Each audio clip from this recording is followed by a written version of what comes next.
I'm Mark Braithwaite. Welcome to Leadership Disrupted. Today, I interview Richard Martin for the second time, and we're going to talk about the dragon in the room, not the elephant in the room. That is China, and how China and its economy is going to come through the COVID-19 crisis, and also the political issues that it faces with the US at the moment, and what this means for multinational companies. Richard Martin, welcome again to Leadership Disrupted. Good to be with you, Mark. So we often talk about the elephant in the room, but today we're going to talk about the dragon in the room. And there's a lot of political rhetoric being driven out of the US and with other countries also pouring fuel on that fire that is inflaming that dragon, China. And what's your view on how that will play out? Will this force an earlier decoupling of China, which could have a significant impact on the West, or do you think that's going to take longer than the press is intimating? What's your position on that? Okay, well, here's the challenge for companies. I think we wrapped up our last discussion talking a lot about digitalization. Now we're talking about decoupling. And both of these issues, if you're a manager in a multinational, both of these issues sort of come out of left field. They weren't traditionally part of the toolkit or strategy planning for a big multinational. Digitalization was left with the IT department. You hope they didn't get it wrong and everything would go. But now it's a first order issue. It's up on the desk of the CEO, and so is public affairs management. And it's not been up there on the top of the list for a global manager for a long time. But now your business will sink or swim by both of these. So what's happening with decoupling is complex. And like all business challenges, it requires careful attention to the detail if you're going to get it right. So you are right. The top level debate, the geopolitical debate, what you hear in the press in the United States and some of the statements out of China are absolutely toxic. And if you were to follow through on them and believe where they're taking you, we're moving back not just to decoupling, we're moving back to 1977, before Deng Xiaoping started open door economy, when the world economy was described as everything minus China. There was no China. There was no imports, there were no exports, there were no tourists, there were no capital flows. It just wasn't part of the world economy. And you can imagine, as President Trump struggles to get support coming up to the November election, he could do some very damaging things to cut China off again. So that's what's going on up at the top level. Another level is what is actually happening in China for foreign companies.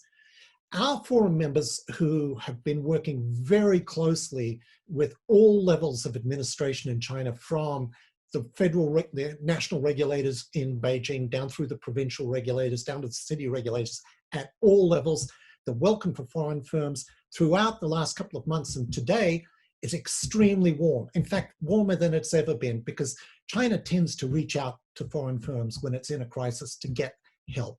And this includes US firms. So our US clients in China, the country CEOs are finding really positive feedback. And so you can imagine the position they're in. They've got an economy that's recovering faster than they thought. They've got very strong sales. A lot of them found that in April, they were back on target for where they wanted to be for the year. And now they're turning to corporate headquarters to say, we want approval to up the capex in China, to make an acquisition, to start a new plant. And headquarters is looking at the debate saying, no way we're going to do that. Haven't you heard about decoupling? So, it's not only a tricky issue in managing the externalities of the company, it's a very tricky issue in managing the internal politics of the company. And I've only touched on two of the complexities of this issue. There are many more, but that's enough to start with. Yeah. But what do you think, if you were to look 18 months down the track, what do you think that relationship between global companies and China will look like? Are you happy to take a long-term guess? I'm happy to take a long-term guess, because we are talking about this all the time in our forum members. I think last year people scrambled to deal with tariffs being put in place. But today what people are focused on is, can we reliably have a supply chain of any form people, goods, technologies across the Pacific? And if we can't, how do we restructure our business? So that's the point we're at in 2020. Not trying to get around tariffs, but how do we restructure the business? So what do we think is going to happen? Unfortunately, in the United States, the politics suggests that decoupling is going to be a very prominent part of the political debate through the next administration, whether it's Republican or Democrat. And that's because we've found that across virtually all the departments of government in the United States, whether you're talking to Department of Commerce, Department of Justice, all the various security agencies, there's a real distrust, if not dislike, of China. And they're looking for every opportunity to slow it down, or under the current administration, believe it or not, to force American firms to leave China. That's how bad it is.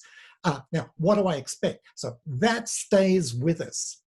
But how will that change the game for foreign firms in China? Well, frankly, and here, not many people talk about this, but European firms actually stand to do better out of this. We've got some forum members from Europe, just a few at the moment, who have been approached by their Chinese customers who say, can you take a big increase in orders? We've got a couple of suppliers, we've got a US supplier, we want to move them out of our supply chain.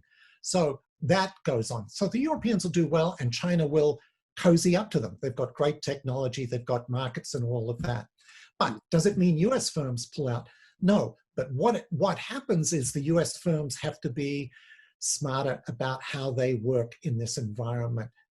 They've got to be closer to the regulators, they've got to be closer to their customers and really earn points as members of the local community. And it will be hard. We're already hearing from some forum members that just on a personal level, walking around in the street, dealing face to face with the factory floor level people on their company, the feeling has changed a lot because you can't run toxic national level politics too long without it affecting ordinary people. So that's going on, and it's going to require really careful management. The country heads and the country leaders for these teams in China will just have to listen to their workforce, try and respond to them, get out in front of this issue and manage it.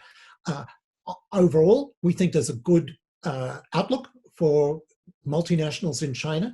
It's going to be tougher, undoubtedly, for the US firms, but if they can step up to those types of challenges, they'll hold their market share in China.